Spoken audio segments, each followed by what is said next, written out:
Oh, I think everybody already knows what this video is gonna be about. An Xbox, Microsoft just changed the game once again. There's a lot here to talk about. Strap yourselves in, and let's go.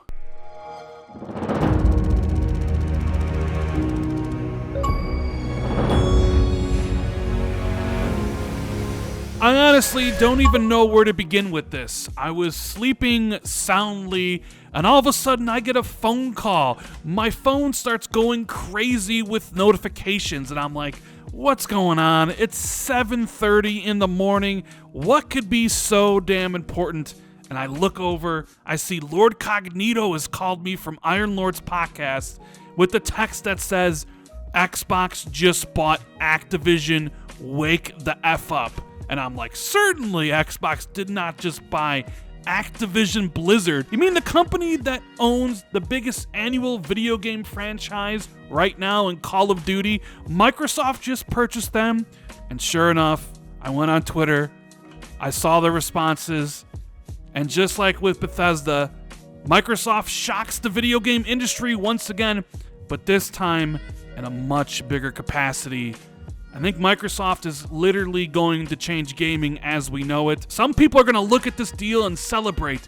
We get all of these great Activision titles day one on Game Pass going forward. Some of them will be Xbox exclusive, some others maybe not.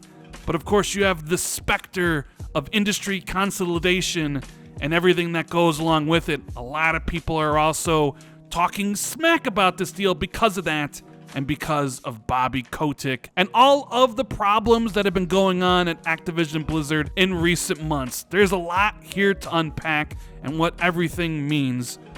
I don't even know where to begin. If you thought it was surreal when Microsoft purchased Bethesda for $7 billion and you had that image up there with the franchises like Fallout, Starfield, Wolfenstein, Doom, etc., etc., etc., how do you feel now when the image is up on screen where it says Xbox plus Activision Blizzard and King, and you see franchises like Overwatch, Diablo, Call of Duty, World of Warcraft, Candy Crush, and StarCraft as franchises that now Xbox controls once the deal goes through sometime next year? And this wasn't a small deal. Like, when you look back on Bethesda, that ended up being a small deal. $7 billion. This deal is in a completely different ballpark, as Bloomberg is reporting that Microsoft Corp says it's buying Activision Blizzard in a $68.7 billion deal, uniting two of the biggest forces in video games to create the world's third biggest gaming company.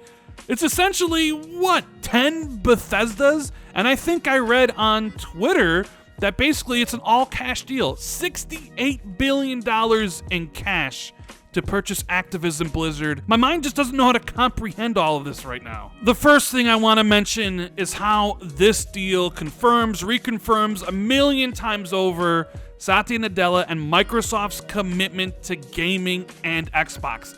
You know, that was always in question during the horrible Xbox One generation. I wasn't sure if Xbox was going to make it to next generation, but ever since Phil joined the executive team, what has Xbox done?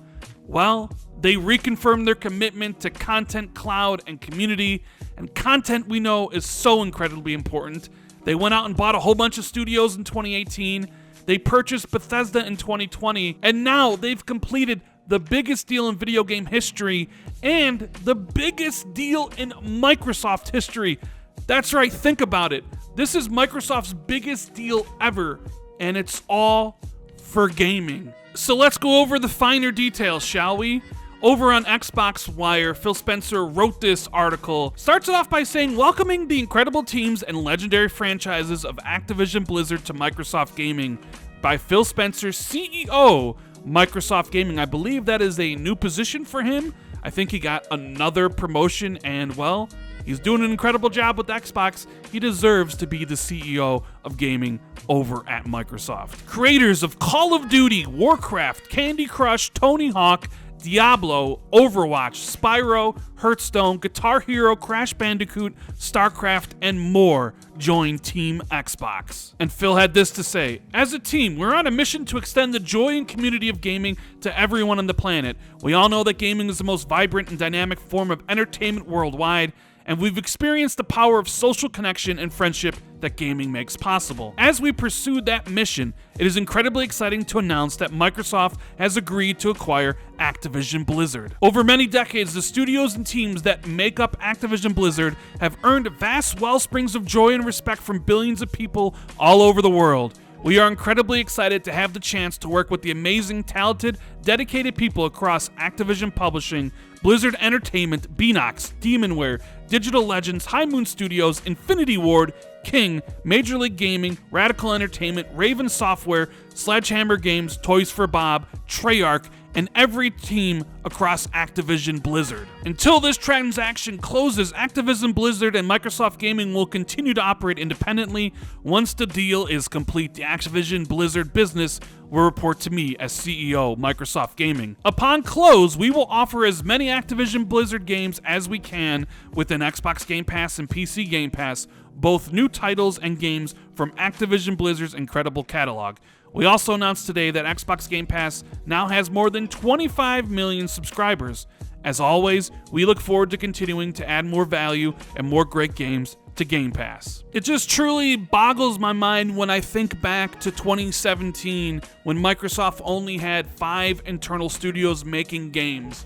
And when this deal closes, alongside the Bethesda deal that already closed early last year, Xbox will have something like 32 or 33 internal studios all making games for Xbox.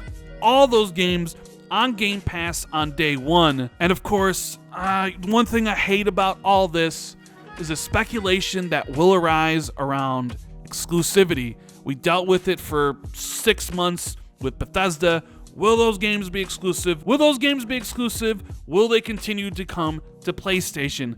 And it wasn't until after the deal closed that we got a firm sense from Phil himself when he said, hey, those games are going to be on platforms that support Xbox Game Pass. So titles like Starfield and Redfall were announced only for Xbox PC day one in Game Pass. And I already know the conversation is going to shift away from how historic this deal is and what it could mean for the future of the video game industry to basically, is Call of Duty going to be exclusive? Is Diablo 4? What about Overwatch 2? Is World of Warcraft gonna come to console? That is what people are going to be talking about. But before I talk about the whole exclusivity stuff, I want to get this quote in here from Satya Nadella. It goes on to say, when the transaction closes, Microsoft will become the world's third largest gaming company by revenue behind Tencent and Sony. The planned acquisition includes iconic franchises from Activision Blizzard and King Studios like Warcraft, Diablo, Overwatch, Call of Duty, and Candy Crush, in addition to global esports activities through Major League Gaming. The company has studios around the world with nearly 10,000 employees.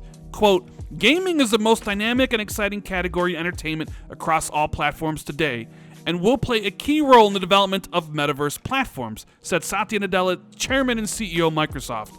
We're investing deeply in world-class content, community, and the cloud to usher in a new era of gaming that puts players and creators first and makes gaming safe, inclusive, and accessible to all. Now, with this deal basically being $70 billion, I've already seen people say that government regulators won't let this pass through, that this is too much of a monopoly. But here's the thing, as I just read out, even though Xbox has made incredible strides in these past few years, in terms of revenue, they're in third place. And even with the addition of Activision Blizzard, they may still stay in third place. And I don't really see government regulators blocking a acquisition like this from a third place company to potentially remain a third place company, especially when you have Tencent and Sony making so much more. I do think the deal goes through in a year from now. All those great Activision titles will be coming to Xbox Game Pass on day one. But of course, this is what everybody wants to talk about. What about exclusivity? Well, Bloomberg had this to say in their article, that Microsoft plans to keep making some of Activision's games for PlayStation consoles, but we'll also keep some content exclusive to Xbox, so that a person familiar with the company's thinking. Now, the reason why this deal is so big is because it includes Call of Duty. It is the #1 selling video game going on for the past 10 years or some ridiculous figure. It was the #1 and 2 selling game on Xbox and PlayStation this past year, and now that is an Xbox-owned property. If you wanted to get people to go over to the Xbox platform and subscribe to Game Pass, outside of Grand Theft Auto, there is no better game and franchise to do that with than with Call of Duty. So the question then becomes, are all these games going to be exclusive, or will some of them remain multi-platform? And I think Xbox is going to do exactly what they did with Bethesda. Some games will remain multi-platform, and essentially any new games that come out from these studios, which are now 33, I would love to see High Moon Studios actually make new games instead of being support on Call of Duty for so long. Same thing with Raven. I want to see new titles from those studios, and maybe we will see new titles from those studios. So as it pertains to Call of Duty, they basically have 2 games. You have the free-to-play Warzone, and you have the yearly game that comes out. And I think Xbox could do something along the lines of have Warzone remain free-to-play and on every platform, PlayStation, PC, maybe even bring it to the Switch, who knows. And I think it may be possible Xbox keeps the mainline Call of Duty games as exclusive. But I even started to think, wait a minute. What if Phil Spencer is trying to get Jim Ryan to bend the knee? Losing Bethesda and all the revenue that those games bring to PlayStation was a blow. But it's a blow that PlayStation could survive. Losing all the revenue from Call of Duty and everything that Activision Blizzard puts on PlayStation is a massive blow. Like I said, it's the #1 and 2 selling game on PlayStation and has been for years.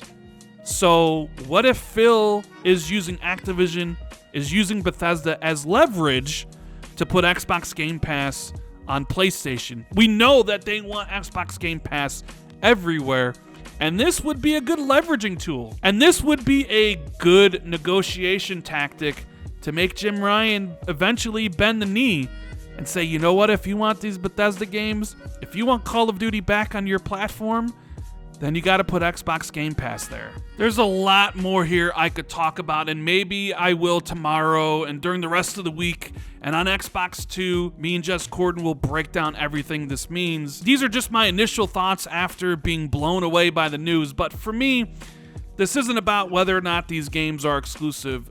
For me, I love seeing the commitment from Microsoft to Xbox. That is what makes me excited. Seeing them spend the money on Bethesda, seeing them acquire all these new studios to make brand new games, which is something that we're quite lacking during the Xbox One generation. I mean, we saw the memes, Xbox has no games. Well, that's certainly not going to be true moving forward. So to me, what makes me most excited is the commitment Microsoft has to Xbox and gaming. And I know this company is going to be around for a long time, and I'm going to have some great games to play in Xbox Game Pass for virtually low price. It's all great. Microsoft and Xbox changing the video game industry. I don't know what else to say. I'm sure I'll have more thoughts a little bit later on. But if you enjoyed the video, guys, make sure you hit the like and subscribe button. Share this out on social media. Hit that notification bell. Hit that join button. Yeah, it's going to be a crazy week. Thank you guys so much, and I'll see you in the next video. Later.